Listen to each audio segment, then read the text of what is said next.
उपमुख्यमंत्री एकनाथ शिंदे यांच्याकडून सुरू झालेल्या ऑपरेशन टायगर मोहिमेला आज एक प्रकारे यश आलंय। माजी मुख्यमंत्री उद्धव ठाकरे यांच्या पक्षातील 6 खासदार बाहेर पडले आणि त्यांनी स्वतंत्र गट असल्याचा दावा केला। संजय जाधव, संजय देशमुख, नागेश पाटील अष्टीकर, ओमराजे निंबाळकर, भाऊसाहेब वाघचौरे आणि संजय दीना पाटील अशी या बंडखोर खासदारांची नावे आहेत।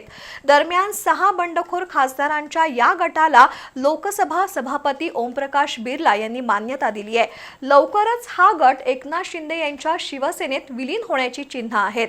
दुसरीकडे ठाकरे गटातील आमदारांचाही एक मोठा गट पक्षातून बाहेर पडेल अशी चिन्ह आहेत। त्यामुळे उद्धव ठाकरे यांच्या राजकीय वाटचालीमध्ये पुन्हा एक वादळ आलंय। जून 2022 मध्ये एकनाथ शिंदे यांनी शिवसेनेत बंडखोरी केली आणि त्यांच्यासह 50 आमदार आणि 12 खासदार पक्षातून बाहेर पडले। त्यानंतर आमचीच शिवसेना खरी असा दावा करून एकनाथ शिंदे यांनी राज्याची सत्ता हस्तगत केली। त्यानंतर सातत्याने शिंदे गट आणि ठाकरे गट यांच्यात राजकीय वैर वाढत गेलं। दुसरीकडे गेली 2 वर्ष शिंदे यांची ऑपरेशन टायगर मोहीम सुरू होती। अखेर नामदार शिंदे यांनी आज ऑपरेशन टायगर यशस्वी करून दाखवलं। संजय जाधव, संजय देशमुख, नागेश पाटील अष्टीकर, ओमराजे निंबाळकर, भाऊसाहेब वाघचौरे आणि संजय दीना पाटील अशा 6 बंडखोर खासदारांनी स्वतंत्र गट स्थापन केला असून त्याला मान्यता मिळावी असं पत्र या खासदारांनी लोकसभा सभापती ओमप्रकाश बिर्ला यांना दिलंय।